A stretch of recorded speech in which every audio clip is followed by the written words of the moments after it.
This building has a nickname, the Sanctuary of Freedom. It has another nickname as well, one it shares with congregational meeting houses all across New England, Mouth House. Mouth House is a term used in the 1500s by reformer Martin Luther to describe a Protestant church, a protesting church, emphasizing that the undertaking of a church is a wordy affair, a verbose enterprise.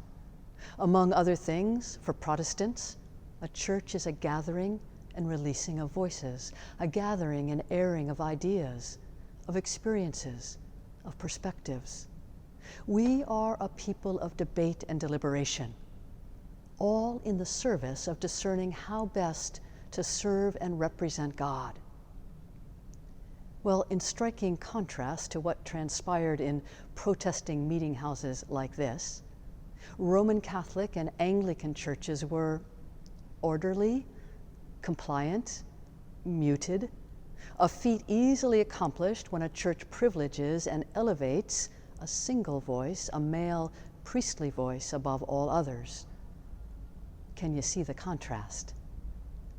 Welcome to this old Mouth House. A lot has been said here, argued here, debated and disputed here, agreed and decided here. It has not escaped my notice that across the centuries, the most significant voices emanating from this Mouth House, the most persuasive and consequential, were not those of the clergy who preached here, but of the lay women and men who orated here, whose poetry is associated with this house, whose speeches and lectures, pamphlets, broadsides, tracts, and correspondence were the foundation, the groundwork, the underpinning, the argument and architecture for a democracy in the making. Among the most consequential of all the voices associated with this Mouth House, that of patriot and orator James Otis. In the 1760s, in this house, Otis asserted that all people, women, persons of African descent, enslaved persons, all people are endowed with the inalienable rights of life, liberty, and property. Inalienable meaning absolute, meaning unassailable. It was James Otis who coined the phrase, "Taxation without representation is tyranny." Along with Sam Adams, John Hancock, Paul Revere, and Joseph Warren, James Otis was among the Sons of Liberty. In the Massachusetts State House, there is a colossal memorial to James Otis, our James Otis, for he was baptized in this house on February 29, 1756, at the age of 31. The State House mural depicts James Otis at the moment, many claim, birthed the American Revolution. Otis, a young attorney, faces white-wigged, red-robed justices of the Superior Court. For 5 hours, James Otis trumpets against a hated British practice, the writs of assistance. In essence, these writs permitted any royal official the absolute right, with or without cause, with or without the due process of a search warrant, to invade your home, your person, and your place of business, turning these inside out and upside down on the off chance you had smuggled something to these shores without having paid a tax on them. The writs of assistance were arbitrary, intrusive, and led to the abuses of power. The writs were despotic and, to our forebears, insupportable. The mural of Otis is enormous and commanding. The two murals that flank it, on the left, Paul Revere's Ride, on the right, the Boston Tea Party, they are half the size of the one depicting Otis. James Otis's 5-hour speech was, by all accounts, brilliant, persuasive, even intoxicating. It has been called the greatest oration delivered in the American colonies before the Revolution. Commenting on this epic speech, John Adams wrote, "Otis was a flame of fire." And this, American independence, was there and then born. While Otis's speech inspired the patriots, whipping them into a revolutionary frenzy, it incensed the royalists, a reminder that one person's freedom is another's treason. In the aftermath of this heroic 5-hour speech, an Otis biographer writes, "The infamous writs of assistance were as dead as the mummies of Egypt." For some 10 years, James Otis labored and thundered thus in the cause of freedom.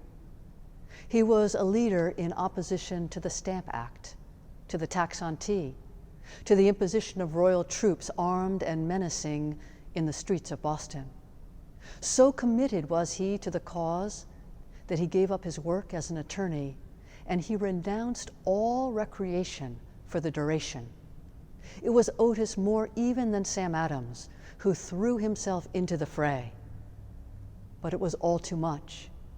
His intellect became overstrained and at length warped. He became excitable, irrational, eccentric, and pugnacious. It is here that the story of James Otis takes a terrible turn. One fateful evening in September of 1769, Otis entered a Boston coffee house. A royalist, a custom house official, who had grown weary of Otis's bellicosity, struck Otis with a cane. Otis lunged at him. The fight became a brawl. Otis sustained a grave head injury. His mind, which had grown irrational and excitable, seemed to have snapped that night. He suffered a mental collapse. Otis never fully recovered. And so it was that just as the curtain was rising on the great drama of liberty and independence, a drama in which this meeting house played a leading role, a drama for which Otis had written the script, just as the curtain was rising, Otis was off stage, his great oratory silenced. As John Hancock, Samuel Adams, John Adams, and Phyllis Wheatley rose to prominence, the consequential contributions of James Otis faded into memory. In his waning and enfeebled years, a friend took pity on James Otis, inviting him to the country to live out his days with their family in a farmhouse in Andover. These were placid years for Otis. Far from the battlefield, in the rural countryside, he achieved a measure of equanimity. It was there, at that farmhouse, that he who ran swinging a torch in the early dawn of the American Revolution would quit the stage of life, but not without a most dramatic and startling exit. It was on the 23rd of May, the year 1783, just a few months before royal troops would finally leave our shores. A grand thunderstorm was rolling across the rural farmhouse in Andover. Sheets of rain, howling winds, crashes of thunder, and bolts of lightning convulsed the night sky. James Otis, drawn to the storm as a moth to light, opened the farmhouse door, stood there, leaned against the lintel, witnessing the impressive storm, the heroics of heaven flashing and thundering. There was a sudden crack of thunder. A lightning bolt zigzagged from heaven to earth.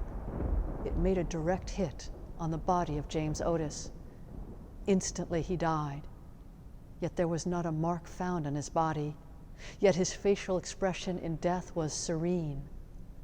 He sleeps now, this great patriot and orator, our brother, not far from here in the old granary burying ground. James Otis did great justice to this mouth house, to the cause of freedom, to the rights of all. We chose to record today's service and the past 2 Sundays here, in this mouth house, during this election season, as a reminder that democracy is messy and costly. James Otis lost his mind. Sam Adams' home was burned to the ground. This meeting house was seized, desecrated, and damaged. Phyllis Wheatley's books of poems were held captive with the hated tea on the ship the Dartmouth. Democracy is messy and costly. Justice is not easily won. The rights of those out of power, the voiceless, the disenfranchised, are not easily protected. What our country faces today, its divisions, its contests, the shrill and ugly conflicts over truth, is not new. As a Christian pastor, I would remind you that the forces of good and evil, justice and tyranny, generosity and greed are real and potent. They are forever at play among us. James Otis, shaggy prophet of freedom, was a forerunner to the debates this church has undertaken across the centuries, some of the most recent involving equal marriage, interreligious relations, offering sanctuary to those under threat of deportation, the climate crisis, America's original sin of racism. We take up these matters with words, with speech. For better or worse, words shape our society, make our laws, define our aspirations, decide who is in and who is out, are as stakes in the ground, declaring what we stand for and for what we refuse to let stand. Let this Old Mouth House and the congregation now called Old South Church never tire of the struggle, never flag in zeal for what is right. For I too assert that while the arc of the moral universe is long, it surely bends toward justice.